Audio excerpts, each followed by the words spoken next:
I will call this meeting to order at 6:31 p.m. and I'll call on Councillor Decker to read the land acknowledgement. The city, I just can't see anything to the right. Hang on one sec. All right. The city of Thorold is situated on treaty land. This land is enriched. This land is Steeped. What's that, Steeped. Mr. Mayor? This land is steeped. This land is steeped in the rich history of the First Nations, such as the Hadiwandurunk and the Haudenosaunee and the Anishinaabe, including the Mississaugas of the Credit First Nation. There are many First Nations, Métis, and Inuit people from across Turtle Island that live and work in Niagara today. The city of Thorold stands with all Indigenous people, past and present, in promoting the wise stewardship of the lands on which we live. Thank you, Councillor Decker. Thank you. Are there any declarations of interest? Go ahead, Councillor D'Angelo. Thank you, Mr. Mayor. I'd like to declare a conflict on item 12.2, report DS 10-2023. It's blocks 40 and 41 DQ Terrace, draft plan of subdivision. I have a sister-in-law that lives adjacent, abutting property to that development. So I'd like to declare a conflict on that. It's been duly noted. Okay.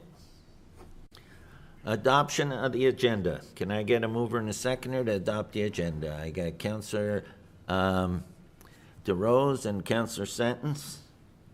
Is there any... Go ahead, Councillor Longo. Thank you, Mr. Mayor. I just noticed this afternoon some new items on the agenda. I'm not sure if I caught them all.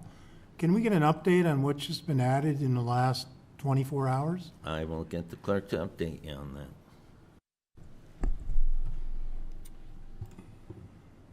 Mr. Mayor, there was a couple of items that were removed. There were 2 additional bills that were added that were appendices to other items, so they were already attached. They just weren't added as an official bill.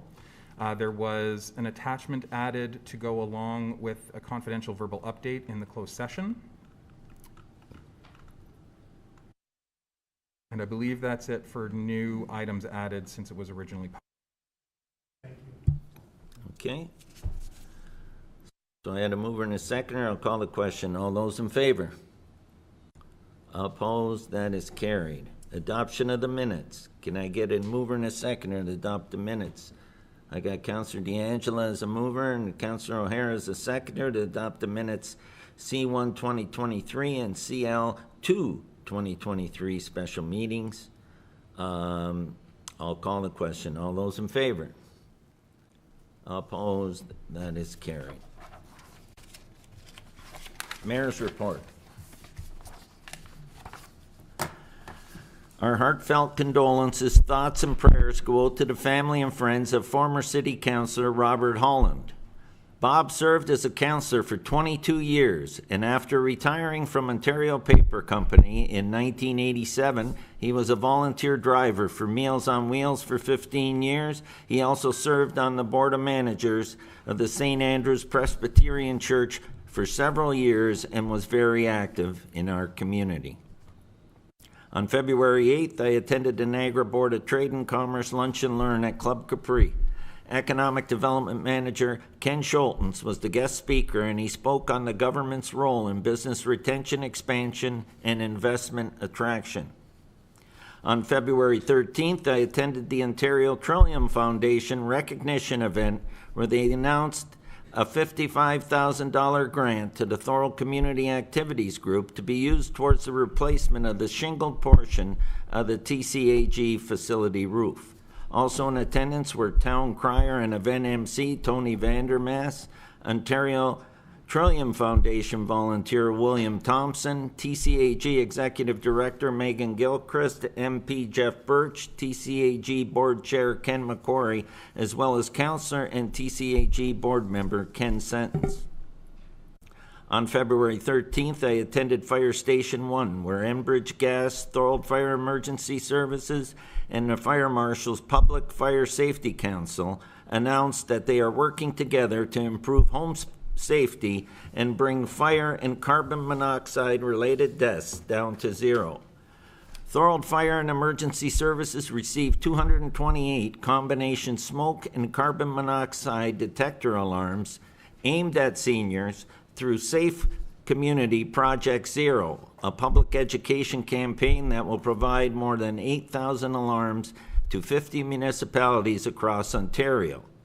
Councillor O'Hara, CAO Manoj Dalwaria, Fire Chief Terry Dixon, and Fire Prevention Officer Vince Giovannini were in attendance along with the on-call crew.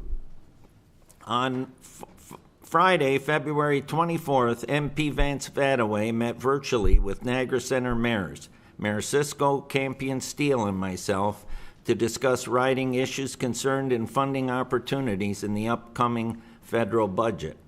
We plan on continuing these meetings on a regular basis as needed moving forward. Councillor Sentence and Councillor O'Hara joined the Toolbox Niagara team led by James Simons in the Coldest Night of the Year Walk fundraiser on Saturday, February 25th. Dan Giancola from BTO Performance in Thorold was the Grand Marshal.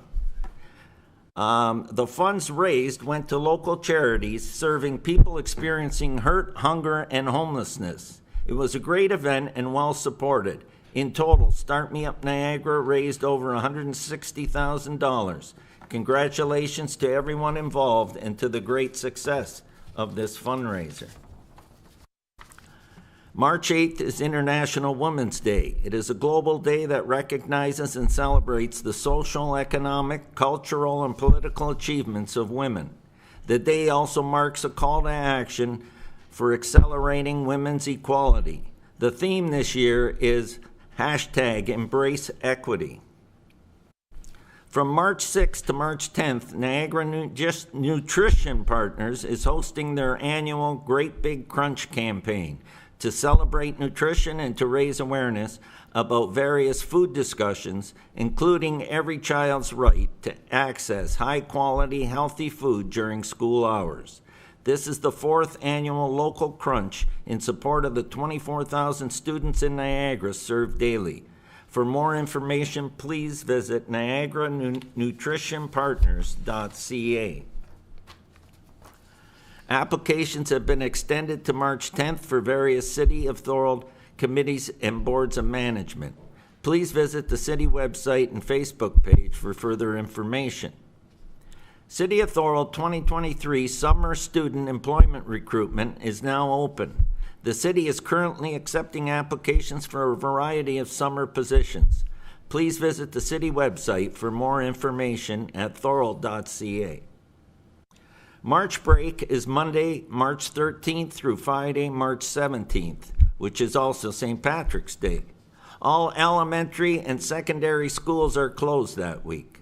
Public skating will be available from Monday, March 13th through Thursday, March 16th.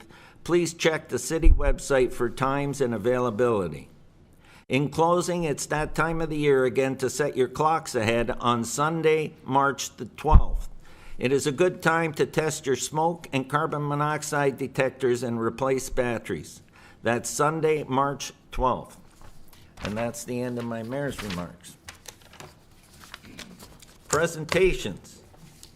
Up first, we have the Muslim Community and Lakeview Cemetery presentation.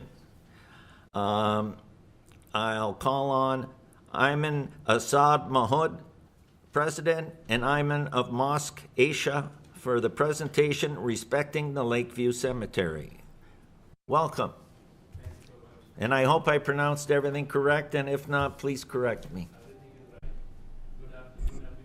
Sorry, we just hit the button for your microphone again so you see the green light. There you go. Good afternoon, everyone. It is my honor to speak today. I would like to thank Mr. Mayor and all the councillors of City of Thorold. Niagara region is one of the safest living in the world. This region, especially the Thorold city, they're providing the safest environment for its resident. We as a growing Muslim community in the region, we are happy to be part of in this community. Since as we are part of this community, we have some needs. We have whatever we need to live our life, but we are missing something that we need after we die.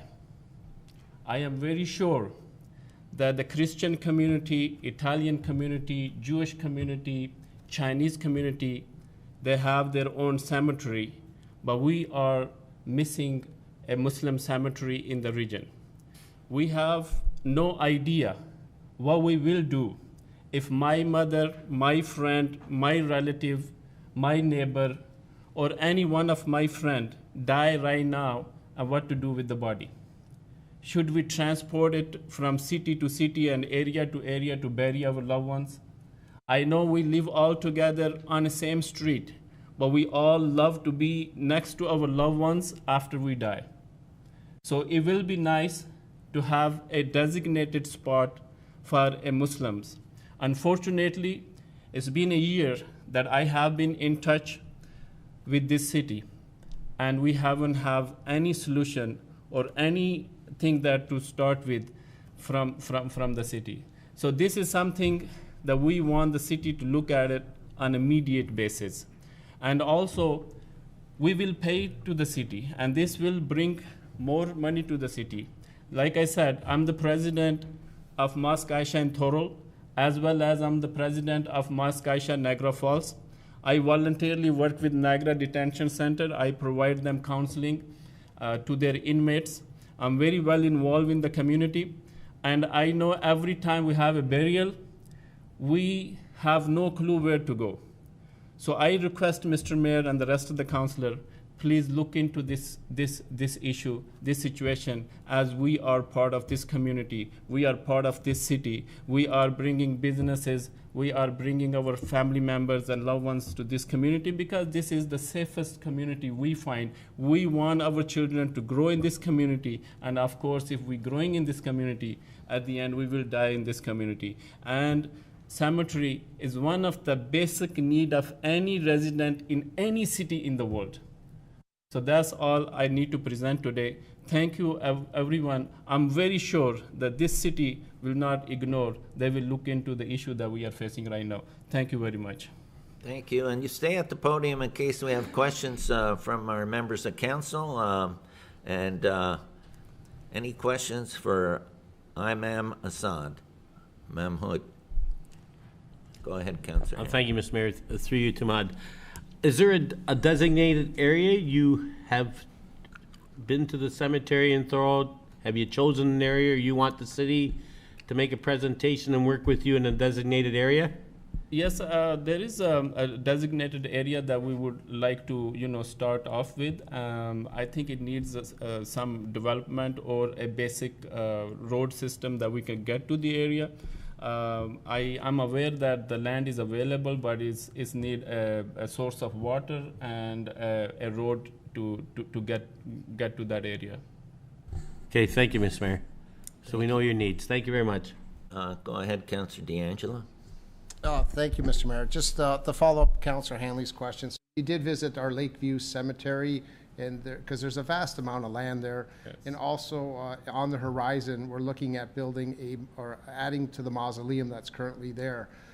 So I think this is a great opportunity to forward your needs and what you're looking from a request point of view.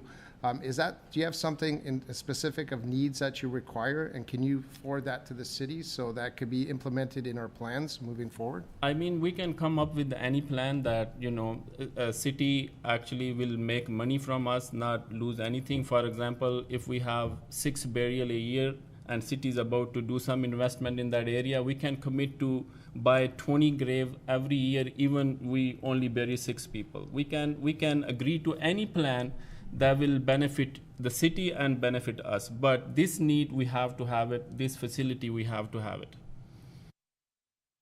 So I think it's, through you, Mr. Mayor, a good opportunity to work with our staff moving forward with our mausoleum plan to see how that could be incorporated, because that's only, like Mr. Holman knows, I'd like to see that mausoleum built tomorrow, but it's going to take a little bit of time because there's a demand for burial crypts that we just can't meet right now because people are going to other facilities that are not city-owned. So I think, thank you for your presentation. I think you've come at the right time. I think there's a good opportunity to work together on this. Thank you so much. Thank you, everyone. Anyone has any question? Okay. Councillor DeRose, go ahead. Through you, Mr. Mayor. Thank you, Iman Assad. Thank you for your presentation, and it's right to the point. Are you looking more for in-ground burials or above ground, or does it matter? Or? What do you mean? Is in-ground burial, right? Right. Yeah, I believe the Christianity and Jews and Muslims, they have the same process to bury their bodies. And up until today, we have one cemetery all the way in Welland. That's been established long time ago. But the community in Niagara Falls and the rest of the community, they keep telling us that you guys need to make your own arrangement because they're running out of the space. So, like worst case scenario, we've been taking our bodies over there, but they want to stop us, right? So eventually we will have nowhere to go, right? That's why we've been planning ahead, to keep our loved ones in the area. Thank you. Okay, thank you. I'll support staff looking into that also. Thank you. Councillor Sentence, go ahead. Yeah, thank you, Mr. Mayor. Thanks for your presentation. Like Councillor DeAngelo said, it's good timing. If you don't mind me asking, what is the area you were talking about that you were looking at? Do you? I think in the Lakeview Cemetery, we are okay with any area. It doesn't have to be a specific spot. No, you just had mentioned one before. I didn't know if you had a spot. That is in Welland. Oh, okay. In Welland, it's very far away from here, and it doesn't look appropriate for us to, start delivering our bodies from 2-3 cities. No. You said there was a spot earlier with you needed a road and water. There is one spot inside the cemetery right now. Oh, it is there. Okay. Yeah, inside the cemetery is available, right. But the water and the road is water and road is not there. So I think the city needs to do an investment to make the Section D. Section D. Thank you. Section D. But it doesn't have to be Section D. As long we have our designated spot, we are okay with it. Thank you. Any further questions? Go ahead, Councillor Hanley. Another question, do we need as council to give direction to staff? I was going to do that once I find out if there's any further questions. Okay, you go ahead. All good. Any further questions? So that can be a staff direction. Can we do that as the staff direction, or do you want a motion? Hey? Yes, we can do that. Staff direction. And Jeff, I'll leave it in your capable hands. Do you want to comment at all, or you're good with that direction? To have a look at that? Okay. That's good. Everybody good with that? Can we formalize that in a motion, though? Just, I know it's staff direction, but I would rather have a motion put forward. We can do that. You want to make a motion? Well, I'll let Councillor Hanley make the motion. Yeah, and you can second it. So we make a motion that staff be directed to work with Ahmad in regards to look at an area possibilities and options. Yes, at Lakeview Cemetery. Okay. And that a report come back as to expenditures that could be expected if we need to put a road in there and water. So staff can work with them and bring back a staff report. How's that? Yes. Is that the best way? I think that's the best way. Okay, we got that? Yeah. I got a mover and a seconder. All those in favor? Opposed? That is carried. Okay, and I want to thank you very much. I'm Assad Mahmoud. Am I saying it right? You're saying it right. Okay, because I want you to correct me if I'm not, and I want to thank you for coming and presenting to council. Thank you so much. And my last comment, I would love to invite all of you in future, inshallah, in our mosque to present from our community and introduce ourselves and, get to know more with the city, inshallah, hopefully. Thank you so much. Thank you. Okay, up next, I have Fleet Services Review.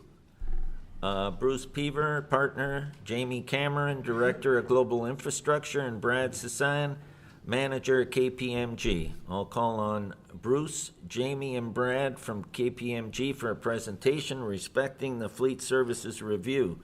And I think are all three of yous on? Yes, Your Worship. Myself as the partner and Jamie Cameron will be presenting to you tonight. Okay, and I'll turn it over. You have the floor. Well, thank you, Your Worship, council, staff, for allowing us to present our final report tonight on the Fleet Service Review for the City of Thorold.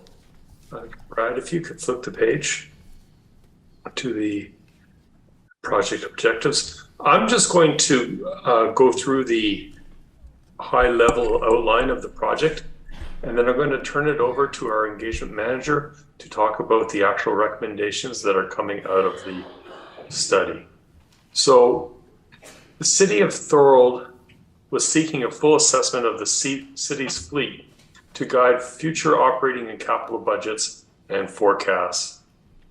And so you had retained KPMG to undertake a study on your fleet. And the review was to be used to support potential future provincial and or federal funding applications. You also wanted us to look at the following objectives. First was to conduct a full assessment and inventory of the city's fleet. 2 was to provide recommendations on the required equipment to meet minimum maintenance standards and current service levels. 3 was to provide recommendations on the maintenance model for the fleet. 4 was to provide recommendations on procurement. And finally, to identify any measurable KPIs, that is key performance indicators, that can be used as measurable indicators of successful fleet operations. Okay, so we began this work at the end of September, and we finished the project at the end of January, and now we are presenting to council at the end of February. Brad, if you can turn the page. The methodology that we followed. So in September, we kicked off the project, and that was phase 1, project initiation. In October, we conducted an assessment of your current state. In November, we took a look at, with your staff at the different opportunities for your fleet. And finally, in December and into January, we prepared the final report until we are now here presenting it to council. So with that, Your Worship, I'll turn it over to Jamie Cameron, who's going to talk to you about the different recommendations that are arising out of the report. Jamie? Thank you, Bruce. Go ahead, Thank you, Jamie. Bruce. So there are 5 opportunities that I'm going to run through here. The first is equipment requirements based on the work that we did and the projected growth. We developed a model to determine what equipment would be required to, as Bruce mentioned earlier, meet the existing service levels and minimum maintenance standards.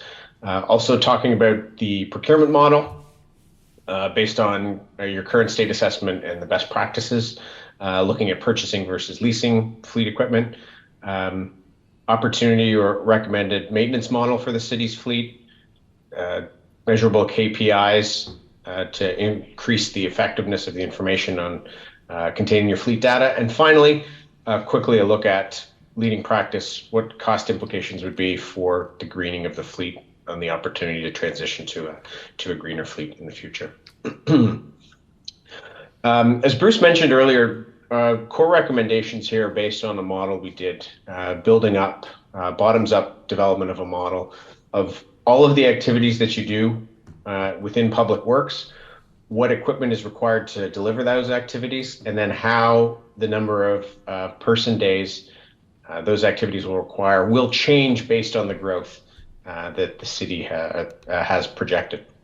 And based on that model, which we validated with your staff, we're going to see a 22% increase in working days, the requirement on trucks by 2031.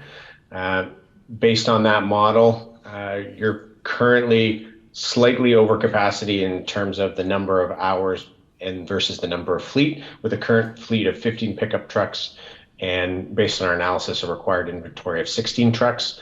Based on growth, that need is projected to grow by 3 pickup trucks by the time you hit 2029, 2031. From a heavy equipment perspective, similarly, it's expected the requirement is expected to grow by about 22% by 2031. The required units will increase by 8 over that overall timeline.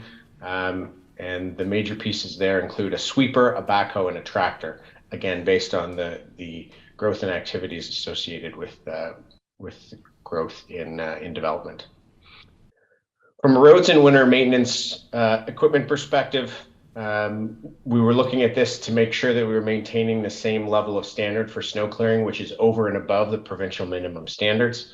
And again, will likely see an increase for the need of 1 additional dump plow midway through the decade in 2026 to 2028 time horizon. That growth in the winter maintenance equipment is based on adding approximately 82 kilometers of roads. And again, working with your planning department, this is looking at past development and how that's projected to increase the need for services in the future.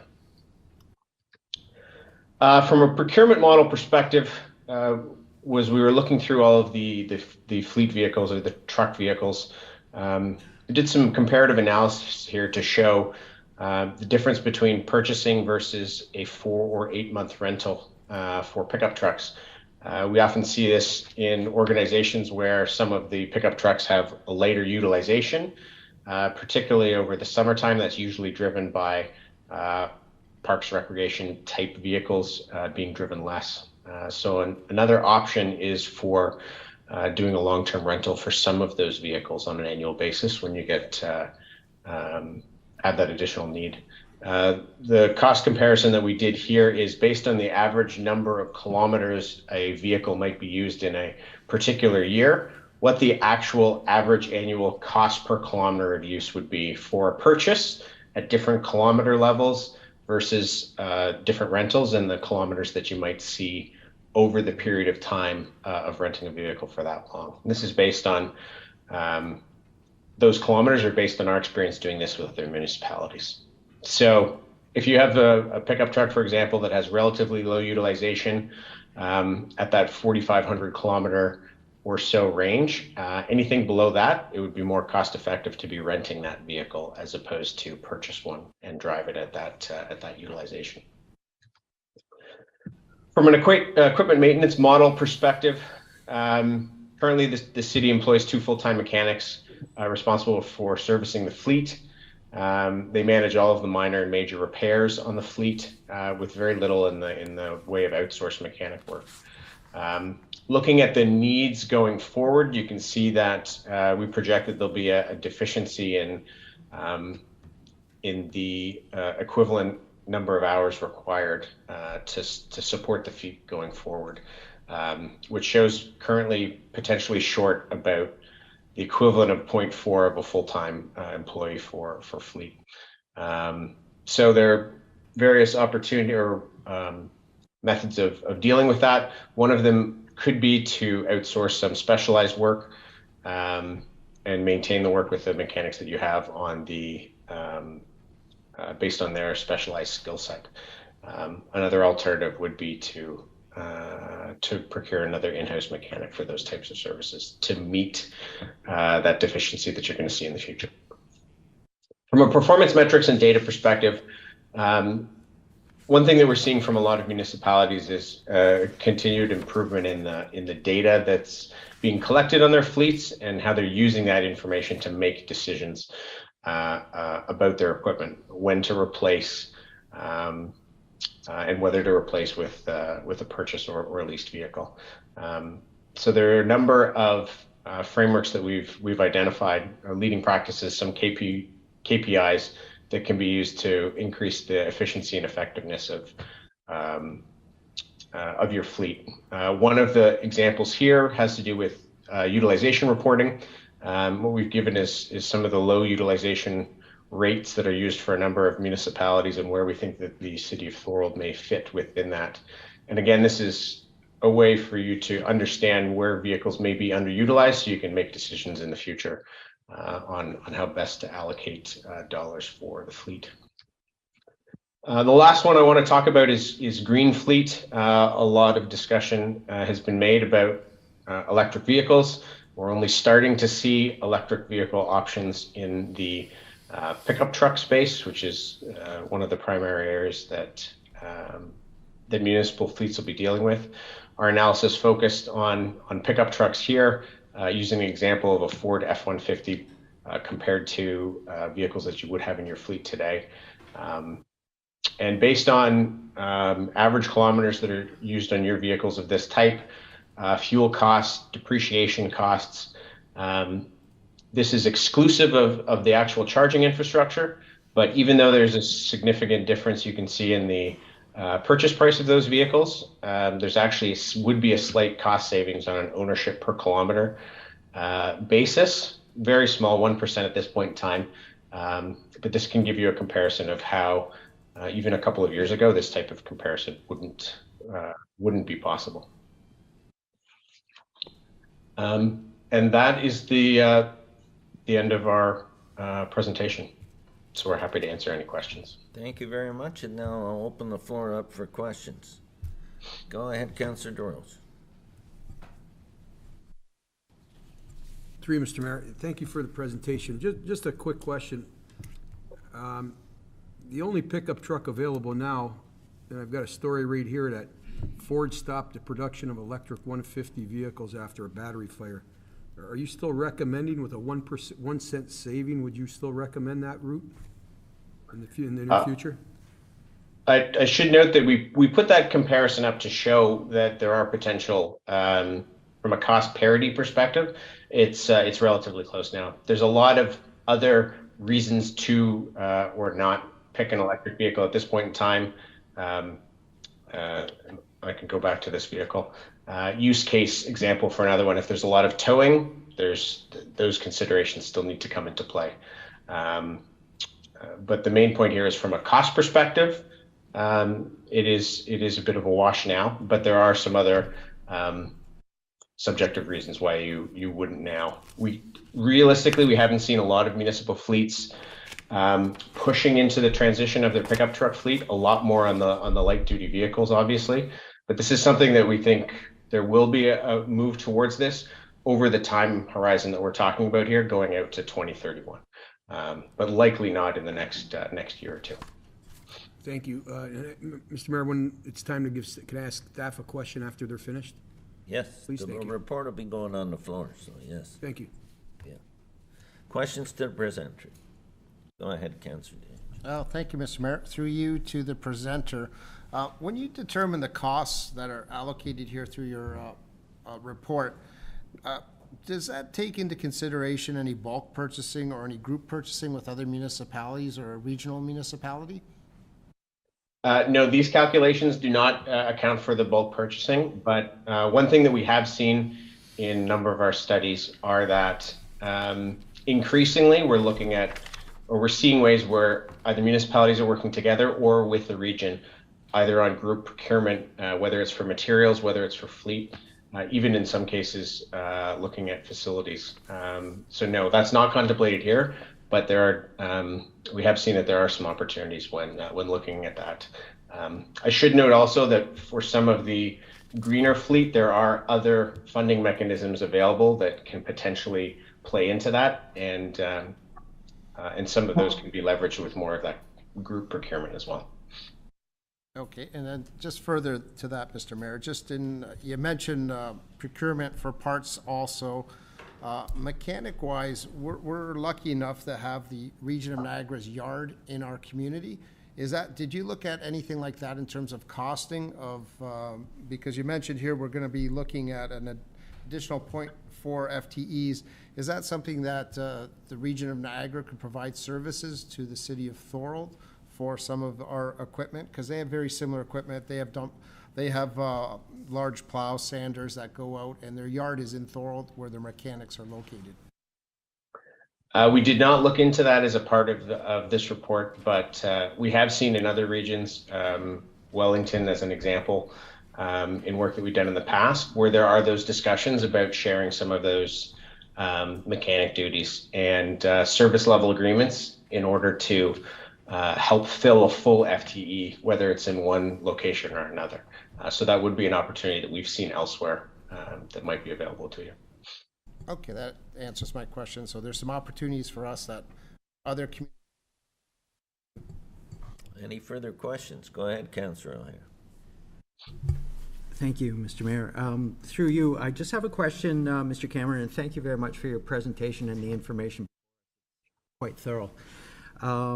I just want to touch very quickly on your 10-year depreciation that you've written into your report. Does that also refer to the life of the vehicle, or is that looked at differently? This is not based on condition assessment. This would be purely based on from the standard depreciation that the town uses from an accounting perspective. So one of the other items that's going on with municipalities is an increase in asset management maturity, and as multiple organizations get better at understanding the condition of equipment and the ability to prolong a life as a result of that, that would be could potentially be a different number than the depreciation that we have here. But this is based from an accounting perspective, how it's dealt with right now. Okay, thank you. Any further questions? Seeing none, I'd like to thank Bruce, Jamie, and Brad for your presentation this evening. Now, as we just had the presentation on this matter, we will now consider report PWCS 9-2023, agenda item 12.3, Fleet Services Review. Is there a mover and a seconder for the report? I got a mover, Councillor D'Angelo, seconder, Councillor Sentence, and I'll turn it over to Jeff Holman to put the report on the floor, and then any questions for staff. Thank you, Mr. Mayor. The recommendation is that staff be directed to prepare a report on the implementation strategy of the recommendations for consideration at a future meeting. Thank you. Are there any questions for staff regarding this report? Go ahead, Councillor Doros. Through you, Mr. Mayor. Just a couple quick questions. Has the Public Works Department plan to price or have some electric charging systems within the new building for electric vehicles? Through you, Mr. Mayor, I don't believe we have included that in the cost of the project. Okay, and the other thing, Jeff, if you can look, when you finally get to that road, it might be a couple years away, I'd like to know what the reliability of an electric vehicle is in case of an emergency power outage, which happens frequently with the way the weather's been playing havoc locally. And my last question is, I'm just wondering, why did we go ahead and spend $200,000 on an electric Zamboni without first following this report and maybe getting their advice on it? Is there any reason why we jumped to do that right away? Through Mr. Mayor, the decision to purchase electric Zamboni was made based on the air quality issues that we have operating a vehicle inside a building. Okay, thank you. Any further questions? Go ahead, Councillor D'Angelo.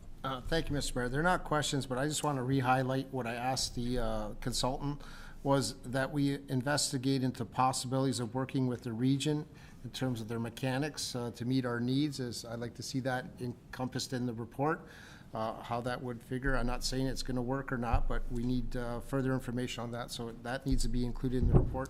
And how bulk purchasing with other municipalities could impact some of the prices and costs that are associated in here when the report comes back.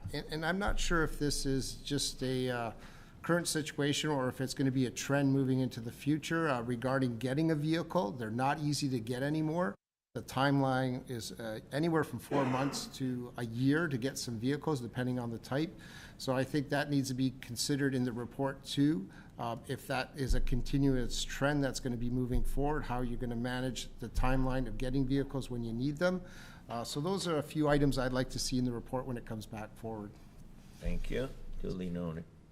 Any further questions? Okay, we had a mover and a seconder. All those in favor? Opposed? That is carried. Now we're going to move on to delegations. Report PWCS 12-2023 respecting Port Robinson East Traffic Safety Review. I'll call on Ron Devereaux for a delegation respecting report PWCS 12-2023 concerning the Port Robinson East Traffic Safety Review. And I'll ask you to state your name and what? State your name and address, and then the floor would be yours, Ron. Ron Devereaux, 43 South Street North, Port Robinson. I've lived there for 37 years. Thank you, Mayor Ugolini, councilors and staff. It's great to be here again to advocate for Port Robinson East. As the context and focus for my comments tonight, you all have on your desk a backgrounder handout. My presentation tonight is a walkthrough of the Port Robinson East Traffic Survey Review on agenda pages 195 to 204. There are many public safety issues with significant implications for city liability. The staff report raises more questions than it answers. So when I'm finished, I would appreciate hearing city staff's answers to those questions. On agenda page 195, recommendation section, number 1. My question number 1, is the $70,000 amount the cost to repair the damaged section only, about 75 feet long, or the replacement of all the rotten posts along the entire length of that guardrail on the east side of the River Street curve? There are 2 guardrails at this location, one on each side of River Street. The west side guardrail was also hit by an out-of-control vehicle about 1 year ago. The recent accident proves how rotten the wooden support posts are. From the general wavy condition of the east side guardrail, it's obvious that it's also taken its share of other hits over the years. It's leaning back in some places. There is visible deterioration of the wooden posts. Those deteriorated posts along the full length of the east side guardrail need to be replaced. That should have been obvious by now when city staff does its annual guardrail inspections. Special note, these posts are located in the turtle nesting area, in the gravel along the edge of the road directly under the guardrail. So drilling or digging to replace them with new ones must be finished in accordance with the provincial regulations pertaining to the ban of construction activity in turtle nesting areas after April 30th, because all species of turtles in Canada are designated as species at risk. My question number 2, is this April 30th deadline going to be met for the post replacements? Moving on page 195 to number 2. One public information center, which normally would be 2 hours long, is not nearly sufficient. First, a 2-hour town hall style meeting should be conducted, similar to the town hall meeting that was held for the first meeting on the South Main Street Bridge project in April 2018, with the mayor, councilors, and city staff being present. After a short presentation by city staff, the style of the rest of the meeting should be a free-flowing and open forum for residents to stand up and voice from the floor their reactions, ideas, comments, and experiences on the characteristics of the traffic problems in Port Robinson East. Then a week or 2 later, a regular style public information center could be held, again similar to the one to what was done in April of 2018. Still under number 2, there's no mention anywhere in the report that on an ongoing basis since the spring of 2021, I have sent to city staff over 100 pages in writing of numerous traffic calming and safety solution recommendations that are not included in this report, such as more signs than they are suggesting, and also portable style style flashing speed limit signs. My question number 3. I have asked this question several times in writing in the last 2 years, but city staff has failed to answer it. Does the city own any of those portable flashing speed signs? If yes, then why haven't they been tried in Port Robinson East in the last 2 years? If not, were 3 of them included in the 2023 budget as I specifically requested in writing, specifically for ongoing use in Port Robinson East? There are some positive elements to staff suggested operational solutions shown in the aerial photographs on pages 198 and 199. The 4-way stops are excellent. The warning slower speed signs for Canby Street curve are excellent. But overall, staff solutions are minimal, inadequate, and there are glaring errors of omission. For example, but not limited to these examples, the signage facing traffic on Canby and River Streets approaching the park entrance is far less than I requested to the city in writing numerous times since the spring of 2021, and some of the limited signs that staff suggests are incorrectly located. Where the recent accidents have occurred in the River Street curve, warning and slower speed signs need to be installed there too, the same as proposed for the Canby Street curve. It is very unreasonable that the report does not include South Street North as part of its traffic safety review. Canby Street from Allenport Road to South Street North and the entire length of South Street North form the industrial tractor trailer truck route to the industries at the north end of South Street North. For the commuters, the tractor trailer trucks, 20-ton dump trucks, and all the other commercial vehicles of every size and shape that service these industries every day. South Street is a narrow residential dead-end street. Many of these vehicles are driven as if this route is a superhighway, not a quaint residential area. South Street North was never designed for this noisy, disruptive use, which begins as early as 6 a.m. and significantly adversely affects the residential quality all day long and well into the evening. As a dead-end street, all of the industrial traffic that comes into this residential area has to exit by the same route. This automatically doubles the amount of the heavy industrial traffic on this residential street every day. All of these features combine to significantly lower the residential quality of South Street North. There should be a special municipal tax discount applied to all the residential properties on South Street North in consideration of this daily noise, nuisances, and disruptions. Still under the recommended sections number 3, if the Road Safety Committee is going to be involved, then it is reasonable to expect that these committee members should also be present at the 2 public meetings I described above. Moving on to the section titled Key Facts, items 2 and 3. My question number 4, I would like to know what documented city staff meetings with NRPS there have been, what documented NRPS enforcement there has been, and what documented education for motorists has been tried that staff infers have failed to produce the desired results. Still under key facts, item 4. The speed limit on South Street North needs to be immediately reduced to 40 kilometers an hour, which should have been done when requested years and years ago, and requested multiple times by me in writing to city staff in the last 2 years. Moving on to the section titled Budgetary Status. Question number 5. Has city staff confirmed with the NRPS that in fact a police report exists on the accident at the guardrails? Moving on to page 196 in the section titled Analysis. Question number 6. How are the mentioned meetings with the Seaway, OPG, and the City of Welland going to be used for developing a traffic strategy for Port Robinson East?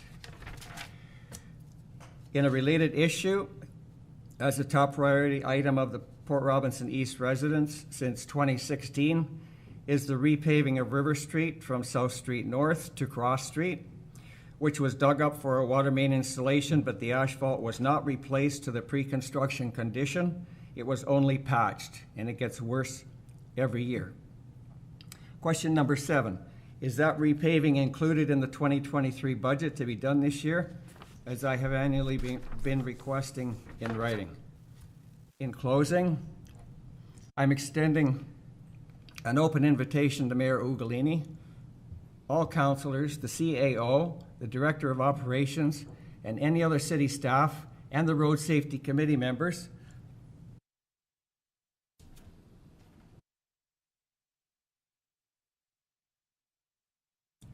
to come and sit on my front porch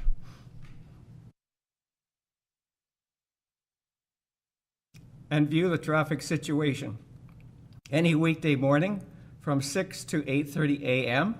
or any weekday afternoon from 3 to 5 p.m. Arrange with me to do that at your own convenience. I will do that individually or collectively with any of you for as many times as it takes to accommodate everyone who is interested. Thank you. Now I would appreciate hearing city staff's answers to my 7 questions, Thank you. which I would be happy to repeat for them. Thank you, Ron, and I'll open the floor for questions to Mr. Devereaux. Go ahead, Councillor DeRose. Through you, Mr. Mayor. Thanks, Ron. Always passionate about Port Robinson. And I just want to make a comment. Ron's highlighted most. Questions, because then the report's gonna go on the floor. I was gonna ask Ron if he can repeat those 7 questions, but he said he's gonna, so that's fine. Thank you. Any further questions to Mr. Devereaux?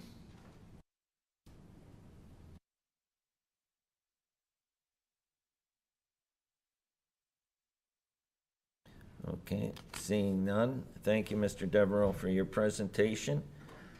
Councillor D'Angelo. Okay, 11.7. Go ahead, Councillor Sen. Yeah, thank you, Mr. Mayor. So I'm on this committee, and we had our meeting, and we discussed keeping it as hybrid, which I think Matthew has kept here. I would like to see all the committees with that option. But something that came up that's not in here at our meeting was the option of buying, I think they called it an owl camera, so that this camera could be set on a table anywhere and you could run a meeting from that. And this committee was really interested in looking at a price for that and to see if we can get it. So I just wanted to capture that in there too, if we can, to look into that for our committees for the future. Through you, Mr. Mayor. So in the staff report that we're looking to bring forward in March, our goal is to include any pricing or options that we have to allow to host these hybrid meetings in other locations. So that will be included in that report. Excellent. Thank you. Okay, anything further on that? Okay. Go ahead, Councillor D'Angelo. Thank you, Mr. Mayor. It's not specific to the report, but I just do want to commend the Public Works Division of the City of Thorold. I brought some concerns regarding Mousewort Park that were happening, and the staff acted very quickly and efficiently to get them resolved, and gave me a little bit more explanation of what's happening there. It was a citizen who brought it forward, so just because we have these committees, I still think some of the issues can be directly fixed and mitigated very quickly by our staff here. So I do want to commend our public works staff, and especially in the parks area. They did a wonderful job of fixing the couple problems that were there, and are going to address a couple others that were noticed. Thanks. Thank you. Okay, so now we're going to go to, we did 11.1 and 11.2, 11.3, right? 11.3, 11.5, 6, and 7, and 11.9 to 11. Correct? I had a mover and seconder to start out. We used the same mover and seconder. All those in favor? Opposed? That is carried.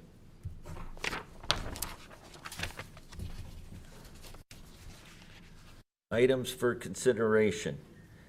CAO 3-2023, violence and harassment training for city staff. Can I get a mover and a seconder to put this report on the floor? I got Councillor DeRose and I got Councillor O'Hare. And I'll turn this over to, who's, who? And I'll turn this over to Ashley from, Ashley. Thank you. Through you, Mr. Mayor.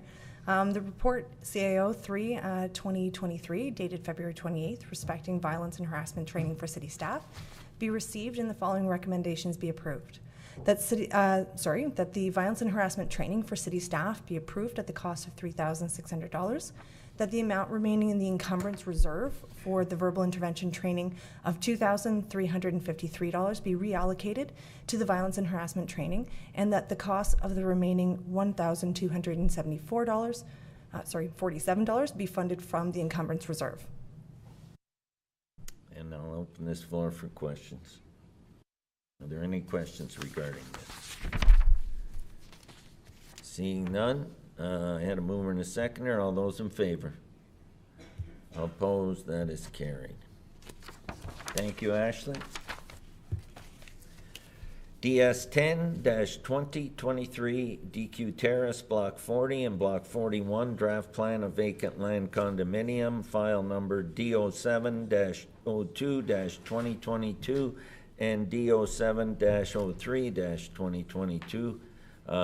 Can I get a mover and a seconder? I got Councillor Sentence and Councillor DeRose, and I'll turn this over to Jason. Jason, are you doing this? Jason Simpson, go ahead, please, Director of Development Services. Thank you, Mr. Mayor.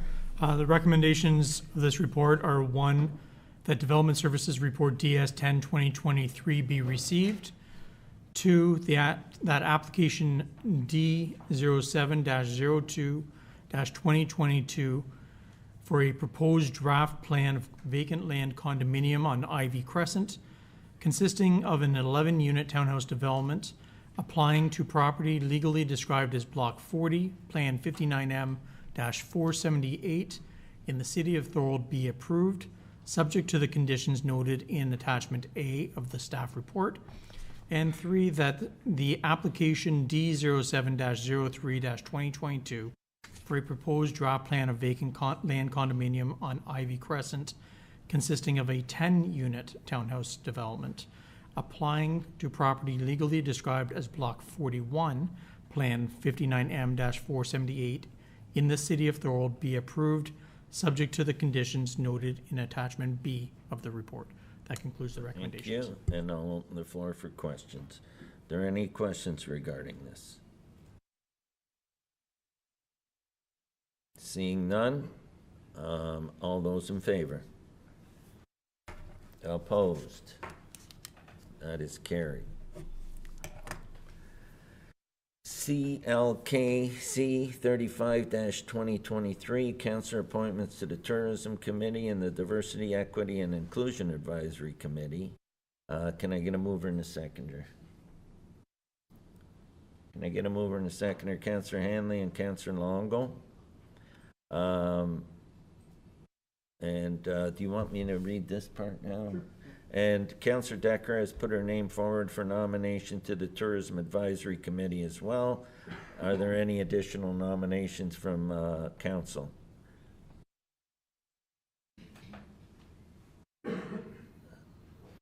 Seeing none. Councillor Decker, are you there? Yes, I am. And you accept that? No? Well, you put your name forward, so... I do. Yeah, okay, thank you. And now I'll turn it over to our clerk. Thank you, Mr. Mayor. The second part of this was that we do have a vacancy on the Diversity, Equity, and Inclusion Advisory Committee. There are 2 counselor positions. We have 1 vacant, so we're reaching out to see if there is an additional counselor who would like to join the committee. Councillor Hanley. Not to join, but just state I was on the committee and I resigned. Basically, I think they probably notified Matthew that I was no longer available. Fortunately, I work and all these committees meet during the daytime or on days I wouldn't be able to be available, but I would have liked to have been because I am actually one of 2 ambassadors for the Southeast region of Hydro One, Hydro Networks and Diversity, Equity, and Inclusion. I actually had a 2-hour seminar today with staff.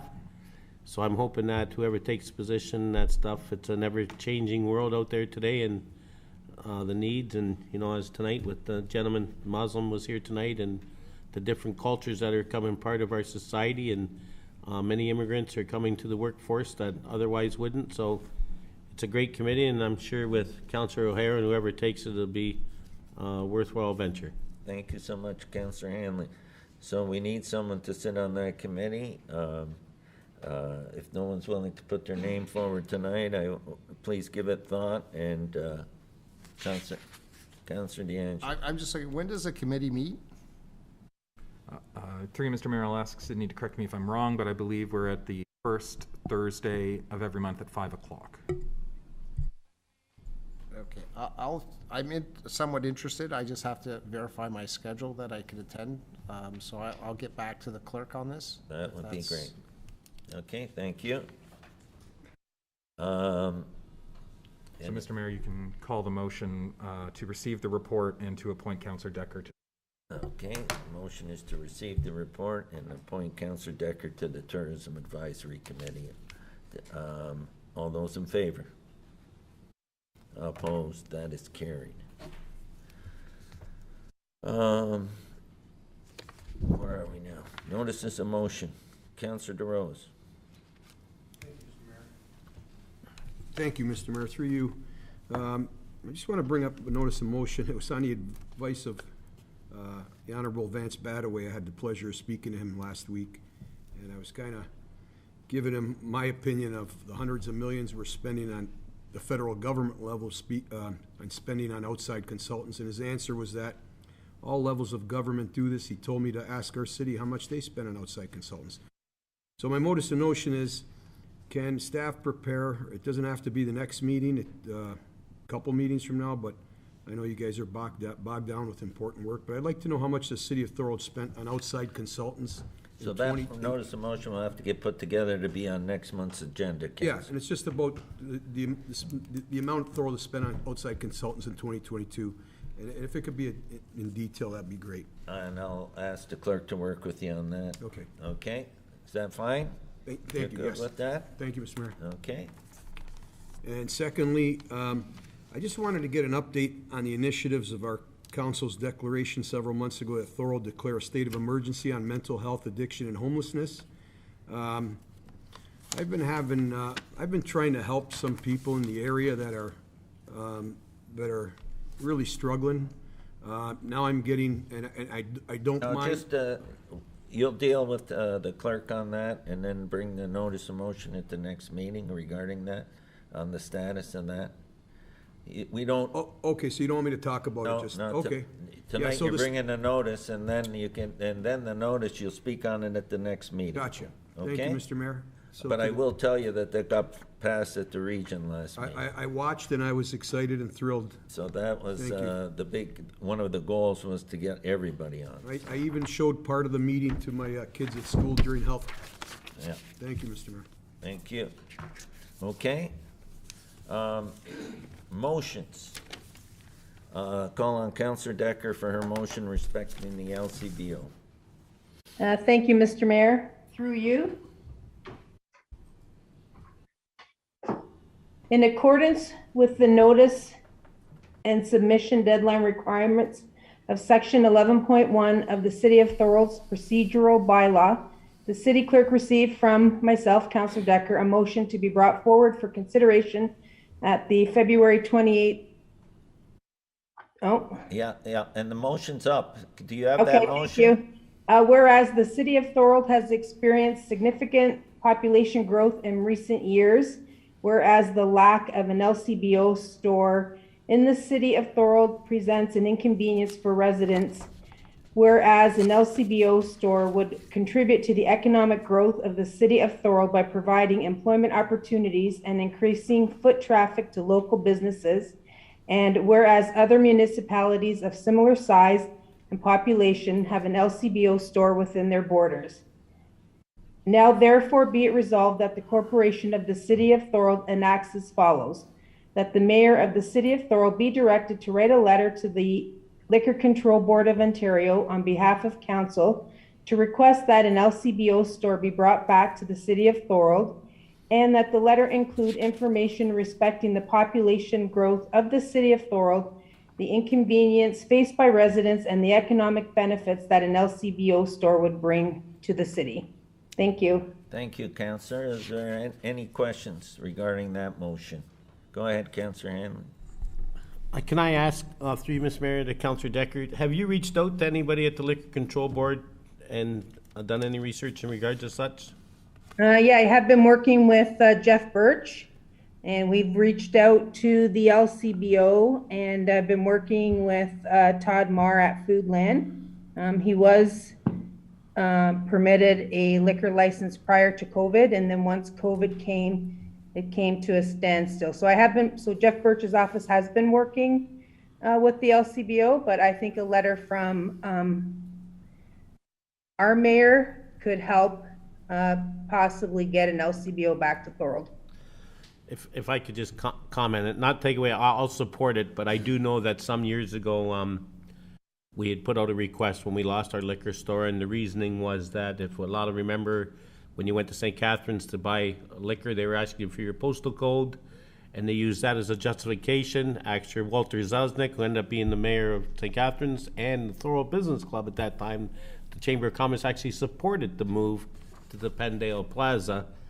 And the reasoning from the liquor board was that a liquor store within 6-kilometer radius, there would be no need for one. And when I had discussions with them, they said if anything was ever to come to fruition, it would be in the Rolling Meadows subdivision when done. And they explained it to me that 6 kilometers, the people in the downtown core of Thorold, their liquor store is Pendale. The people in Port Robinson West and St. John's, their liquor store is in Pelham. And the people on the border of Thorold Town Line and Niagara Falls, their liquor store is Ferry Street. And that's what they came to at that time. So I'll support the motion, but just to let you know, that's what their reasoning was when we tried to prior solicit them to bring a liquor store back to Thorold. And we did go through this last term of council as well. That's right. And we laid the groundwork, but it's a good idea to go at it again. I got no problem going at it again, but just know what we got a battle, and you know, but we're dealing with a government entity, and it will bring employment. It does have cost benefits to it, to the city, and thank you, Councillor Hanley. I do have some more information on that as well. So it was 5 kilometers, and the reason we are going to bat is because it's at the Glendale Plaza there where Sobeys is. So they're saying that because it's 5 kilometers away, yet Sobeys, which is 100 feet away, received a license to sell wine and beer in their store, and that's only 100 feet away. So I think it would be great if everyone could support it, so at least we can try to see what we can do now with the growth happening in Thorold, and perhaps maybe we will get one in Rolling Meadows or somewhere, maybe in Confederation.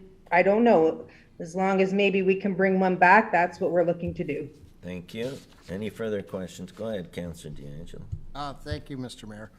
Just to also highlight, Walter Sedzik was on the board of the LCBO at the time when our liquor store moved out of Thorold. So, or later when we were trying to get one, not when it moved out, but later when it tried to get. So we had discussions at that point in time. Also, it doesn't have to be part of this motion, but I think our economic manager should also work with Todd Marr at Foodland. So if we cannot get an LCBO, at least we're looking at trying to accommodate the citizens of Thorold, especially in the urban. And given the fact that there's mileage distances between liquor stores, the likelihood is not good that it's going to be in downtown Thorold. Most likely Rolling Meadows would probably be a more secure spot where the LCBO might have some interest, especially being on Highway 20 with a large flow of traffic.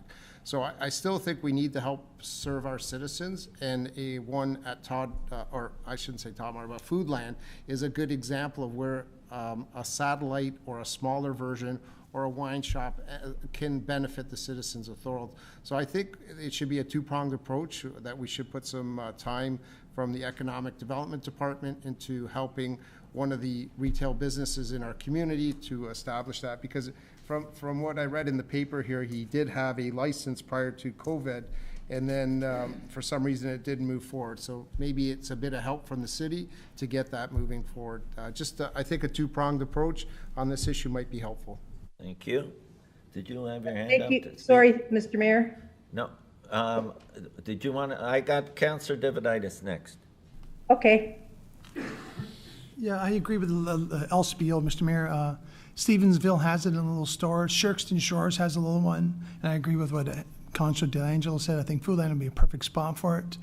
other cities have smaller ones, and I don't understand why they wouldn't bring one to Thorold.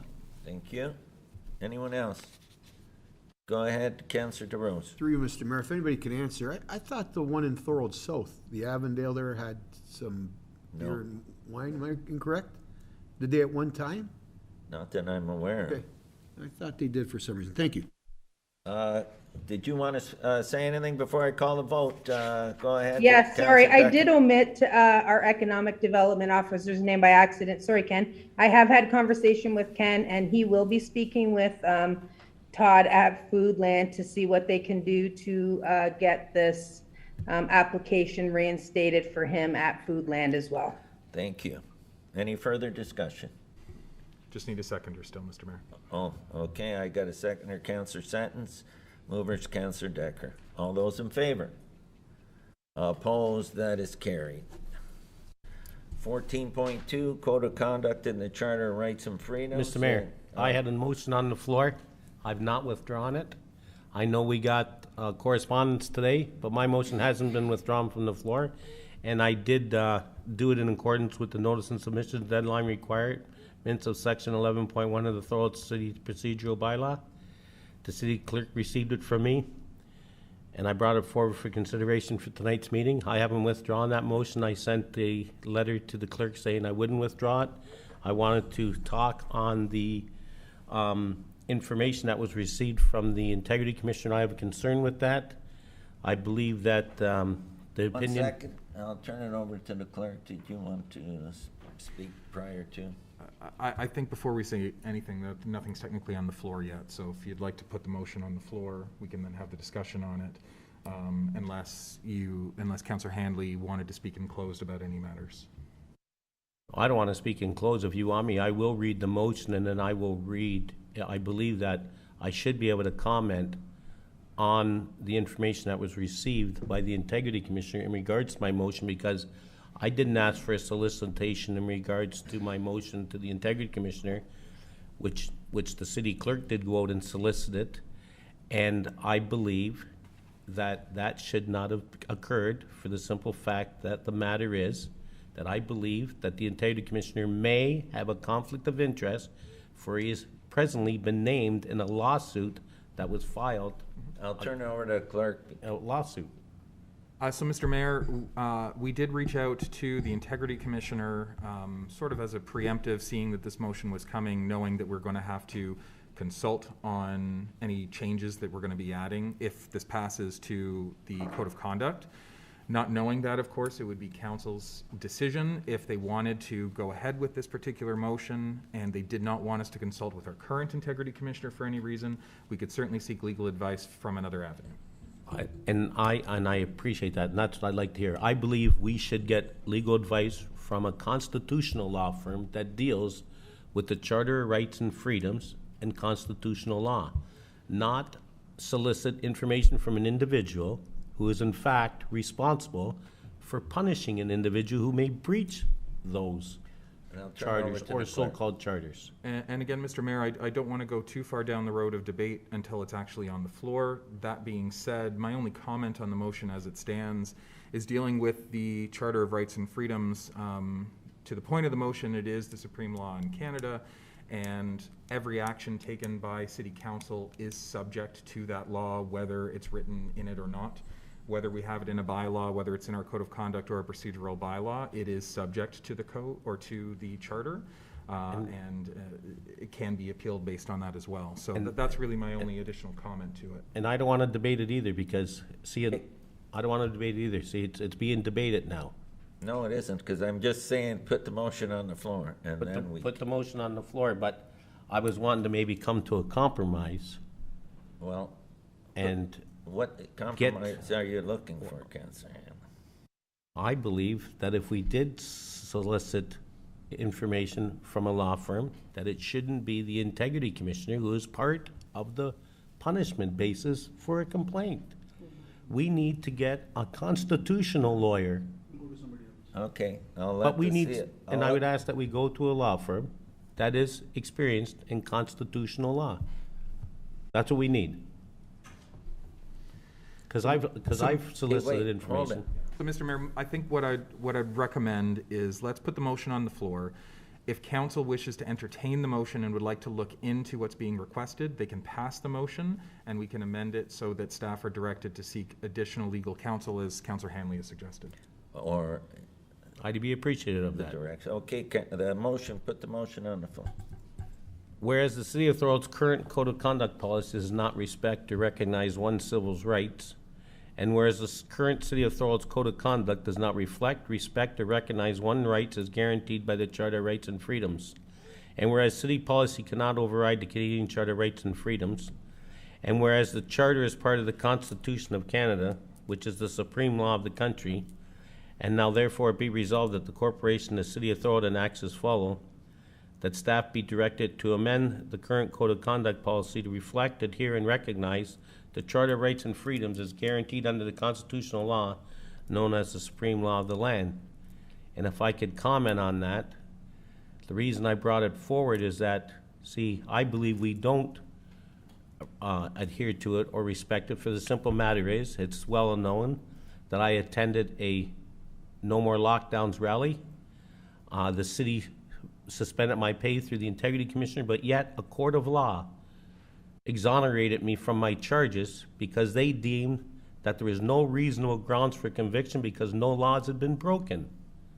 But yet, the Integrity Commissioner, he believes that with city policy, that they have the overriding right to punish me for such. So in that instance, we need to have a policy or amend our policy to recognize one's rights as guaranteed under the Charter of Rights. We currently don't do it. For my pay was suspended for going to a peaceful assembly. Okay, So that's my reasoning for the motion on the floor. So, Mr. Mayor, you need a seconder. You need a seconder for this? Councillor DeRosa, now, is there anyone that wants to speak to the motion? Go ahead, Councillor Sentence. So I hate going backwards in time. We voted on this together when we voted on it. I don't see how the Charter of Rights isn't adhered to in this. Again, we wanted to go forward, fresh start with everything. I don't even remember, honestly, Councillor Handley, I'm trying to recall if those sanctions were part of the convoy or for the freedom things, or if it was all other, again, I hate going backwards, all other things that were in there. Maybe I can have some clarity on that, but I don't remember the sanctions being according to those things. I can give clarity. I was charged under, if you wish, through you, Mr. Mayor, I'll give you clarity. I was subpoenaed under section 7.02-1 of the criminal code, you might say, and it was in regards to the Emergencies Act.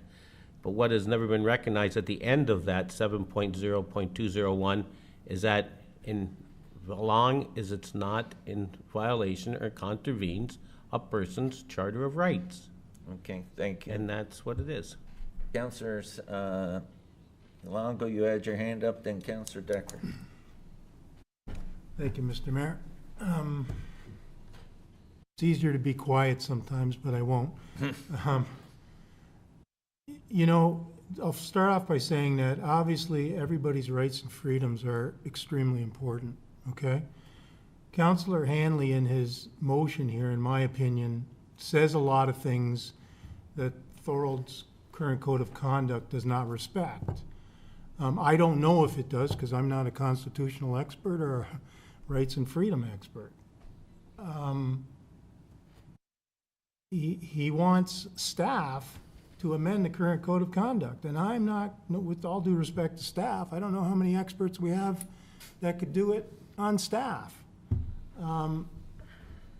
But, you know, all kidding aside, it is serious, and I guess if we put ourselves in Councillor Hanley's shoes, maybe we'd feel a little different. Maybe, I know some people want to move on, but if you feel you've been wronged and you feel the possibility that our current code doesn't protect your rights and freedoms, maybe we just need an independent analysis of this.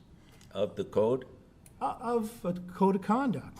Does it, based on what the councilor's saying, is he protected? Are we all protected? I don't know the answer. I'm not an expert. I don't pretend to be. This is would way you over like- my head, but it's very important for an individual in this room, whether you like that individual or you don't like that individual, his rights are sacred to him. So what you're asking, from what I can gather, is that you want to get that opinion. I want to get an opinion, yes, from a So do you want a to? third-party law firm, not affiliated with the city, not affiliated with the Integrity Commissioner, On our code of conduct. on our code of conduct. Yeah, our rights, are my rights and freedoms protected? Okay, so Counselor, are you good with that, that gets put on the floor? Yes, sir. Okay, thank you. Anyone else want to speak to that now? Can I get a seconder for what Counselor Longo's talking about? I got Counselor D'Angelo. And I'll ask the clerk to spell it out because I want to make sure that everybody's happy with the language, okay?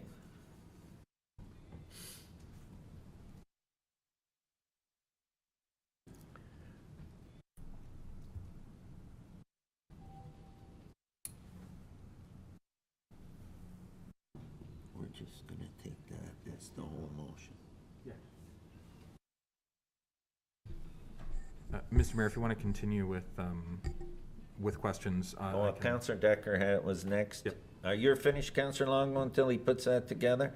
Go ahead, Counselor Decker. I can't see you, but I know that Well, that's okay. Thank you, Mr. Mayor.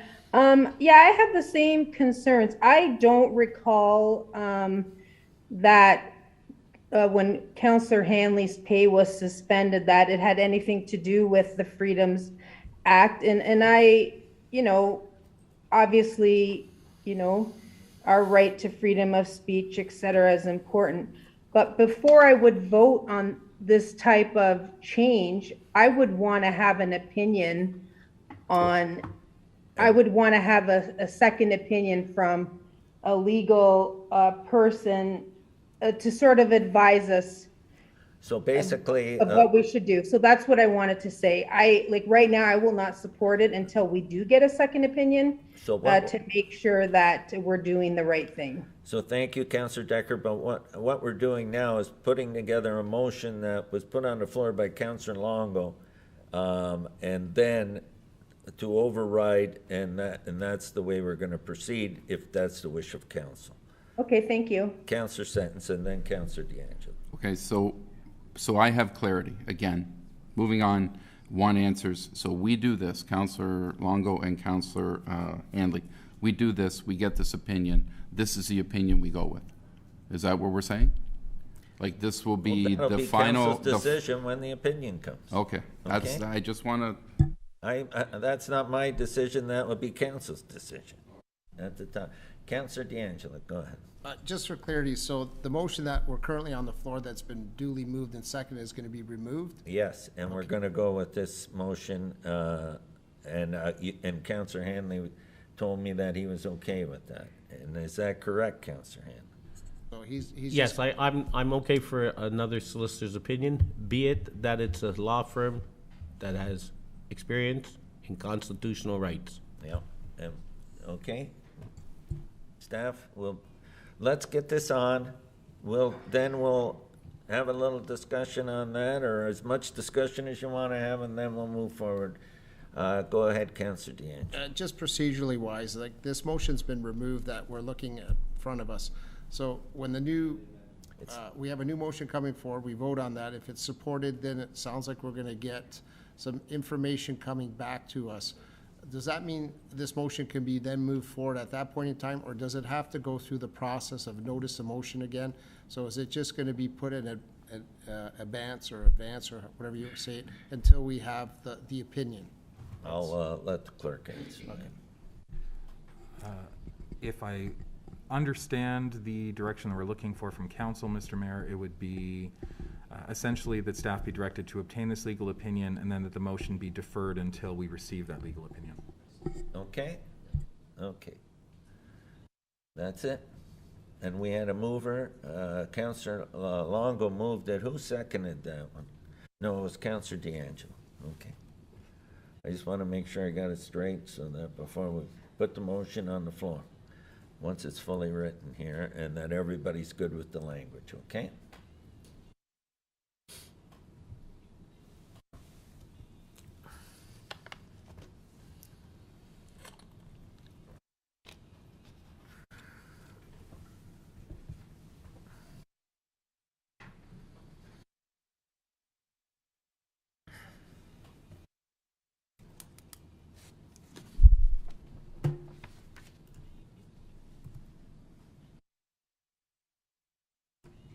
Okay. Okay, Mr. Mayor, I'd read it as that staff be directed to obtain a legal opinion from an external legal counsel with constitutional law experience other than the city's current integrity commissioner or firm on the city's code of conduct and whether it reflects, adheres to, and recognizes the Charter of Rights and Freedoms as guaranteed under the constitutional law in Canada, and that the motion be deferred until council receives the legal opinion.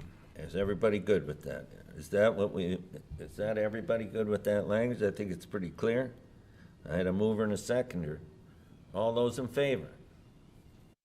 Opposed? That is carried. Okay. Statement by councilors. Councilor DeRose, you had a statement? Yes, Mr. Mayor. I just wanted to, it's only because Mr. Mayor. Yeah, during a previous term of council, I brought forward a motion to address an issue that in residential areas in town we're dealing with in regard to Airbnbs. And I had asked for a policy that would limit them in residential parts of town. I brought this forward after hearing about horror stories of all-night parties, absentee landlords. I was even tipped off by a cleaning company employee that could not believe what was going on in these homes. So can I please just get a timeline from staff as to when this might be completed? I'll ask Jason. Well, I just got to finish something, Mr. Mayor. Yeah. Recently, Hamilton, and this is, what brought this back to the forefront for me personally was reading recently that Airbnbs will be restricted as they are reducing living spaces for people. It will soon be illegal in Hamilton for Hamilton homeowners to rent out property short-term if they don't actually live there. Councilors passed a bylaw on Wednesday and will begin last Wednesday to enforce it in June with the hopes it will free up housing for long-term rentals of Hamilton residents. The bylaw also bans commercial operators with multiple properties listed on sites like Airbnb. Toronto passed a similar bylaw in 2019. It only allows short-term rentals if it's the operator's principal residence. And they've had short-term rentals decreased by 61%, which frees up houses. We're all talking about we need more houses, and this is one way to go about it. So I just wanted a timeline from staff, if Jason can give us an idea when we might, there's no rush, but I know you guys are busy, but if I can get a timeline, that'd be great. Thank you. Jason? Through the mayor, thank you to Councilor DeRose. I do have that report tentatively scheduled to come to council within the next 2 months. Within the next 2 months, Councilor. Thank you, Mr. Mayor. Thank you, Jason. Thank you. Okay. Now, we're going to move on to, do you have another one? Yeah. Oh, okay, go ahead. Sorry. Yeah, through you, Mr. Mayor. I just, I wanted to know if council would relish the idea of exempting Thorold Baseball Association and Thorold Soccer Clubs to be exempted from paying additional lighting fees for their night games. Speaking to both presidents today and past, I know the soccer club uses about 8 hours of light time during the week, and baseball's about 30 hours for 14 weeks. And it comes out to about... Okay, Councilor, that's that should have been under notice of motion. I think it got put in the wrong spot. I made a notice of motion last meeting, Mr. Mayor. Well, I didn't see it here on today's. Brought up there was a notice of motion I had last meeting. Okay, I'm not saying. I believe Matthew might know better, but I'm pretty sure, and that's what I stated in my email to him. If you can correct. I'll get that clarification. Sure.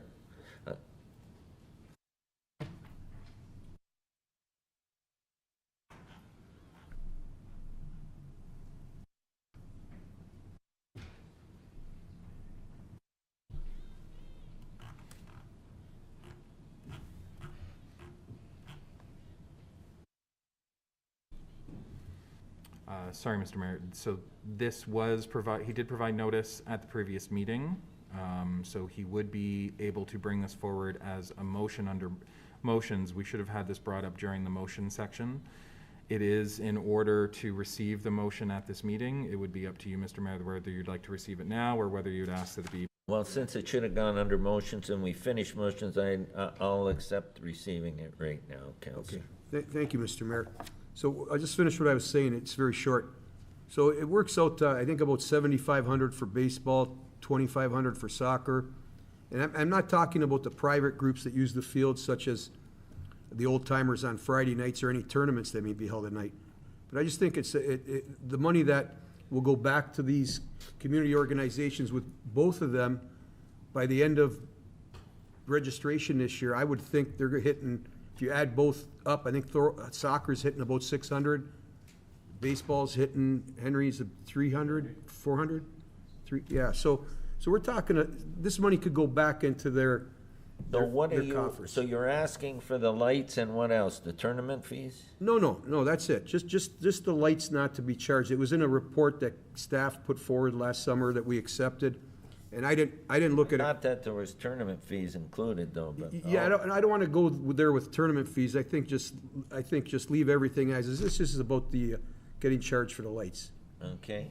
Councillor DeAngelo, do you want to speak to that? Well, not necessarily the motion, but during the budget session, we had a discussion that a report was coming forward regarding all user fees, that we were going to review that, and I believe it was coming late March, early April, if I'm not mistaken. So, obviously I would support this, but I want to look at a whole holistic view of it. So I would defer it to that report. Well, can the report be here for next meeting? Is it possible? That's 3 weeks from now. And the reason I'm asking, I'd like to make sure if we're doing these things, we get them in place before the seasons begin. April would be. My suggestion was to defer any costs until we deal with the report so that there's no charge. So if the report takes a little longer, there'll be no cost. So I don't want to rush the report. There's a lot of information and reports that staff are working on for us. And I don't want to jump the queue at the same time, but I know it's in the schedule to come forward. So I would rather wait and maybe just amend that motion to say no fees will be charged until the report has been reviewed. Go ahead. I just wanted to comment to Councillor DeAngelo. I think you're referring to the $3 additional fee that's on each Well, there was registration. that plus the tournament fees as well. Well, the thing is, after speaking to both presidents, they said that they've budgeted already for that $3 increment. We didn't talk about tournaments, but I think this could be done tonight, so I wouldn't put off on it, but if everybody advises to get to add a friendly amendment, I'm good with that, but I'd like to get that done. I think it's separate from the $3, because that's something we can discuss next year, because they've already budgeted for it. So, but I don't think they've budgeted for the lights. No, they haven't. My understanding, Councillor DeRosa speaking, was lights and tournaments were the big issues. It wasn't the $3. But that's why we asked for a wholesome report to come back so we could deal with it. Are you willing to wait on the report? I understand your concern, but if it doesn't get dealt with in the report, then this can be brought forward at that time? How do you want to deal with it? I'll ask the clerk. I don't want it to get lost, okay? So I guess we heard two things there, Mr. Mayor. I think what Councillor DeAngelo was suggesting is that the Thorold Baseball and Thorold Soccer Clubs be exempted from paying the additional lighting fees for their night games until council is in receipt of the report on fee structures. Is that correct? That's what I would like, because I'd like to review all the fee structures. I don't know what's in there, and I don't know what's being charged. So I'd rather, when I do things, I'd like to look them at holistically or collectively. So I'll ask Councillor DeRosa if you'll accept that as a friendly amendment. Yeah, just that it was in a report from last summer. So if we could just share the report with Councillor DeAngelo, he'll know what we're talking about. Well, there's a new report coming. Okay. Okay. So are you good with that friendly amendment? Sure. Thank you. And you'll declare it as friendly, okay? So that's from Councillor DeRosa. You'll second it. And that friendly amendment is that those fees will be not implemented till we get the full report back and deal with the full report. Okay? All those in favor? Opposed? That is carried. Okay. Closed session. Before I ask for a mover and a seconder to go into closed session, I would like to remind you of your obligations respecting closed session. Those who are participating electronically in closed session must ensure that no other person in this is in the location from which they are taking part in the meeting, or make appropriate arrangements so that any other persons cannot see or hear any of the confidential deliberations taking place. If this is not possible, you must withdraw from the meeting until it is reconvened in open session. And now, that council do move into closed session for the purposes of receiving information of a confidential nature respecting a matter of advice that is subject to solicitor-client privilege, including communications necessary for that purpose under Section 239(2)F of the Municipal Act, 2001, Artisan Ridge, TIFP.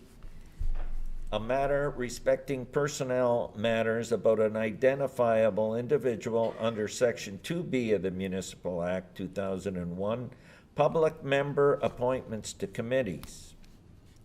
A matter respecting a matter of commercial and financial information supplied in confidence to the municipality, which, if disclosed, could reasonably be expected to prejudice significantly the competitive position or interfere significantly with the contractual or other negotiations of a person, group, or persons or organization under Section 239(2)I of the Municipal Act, 2001, hockey team proposals.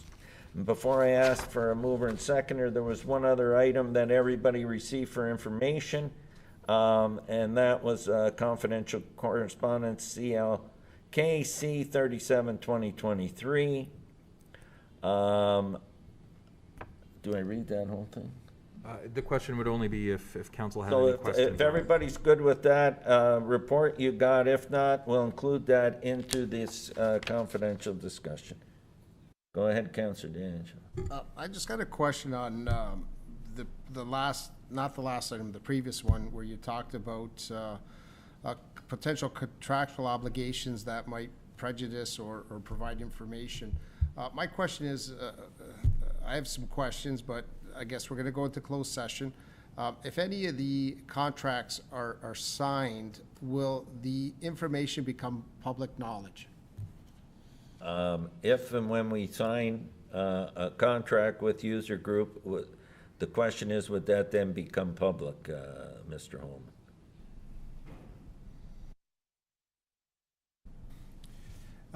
Perhaps the mayor. Clerk, I'll turn it over to clerk. So I would argue it depends on the contract and how it's worded and the details therein. Certainly, a great deal of municipal contracts are publicly available and accessible as part of access and transparency under the Municipal Freedom of Information and Protection of Privacy Act. However, certain details might be exempt from disclosure depending on what they are, unit pricing as a potential example. Okay, all right, I'm going to move slowly on this because I don't mind going into closed session to deal with some negotiating potentially.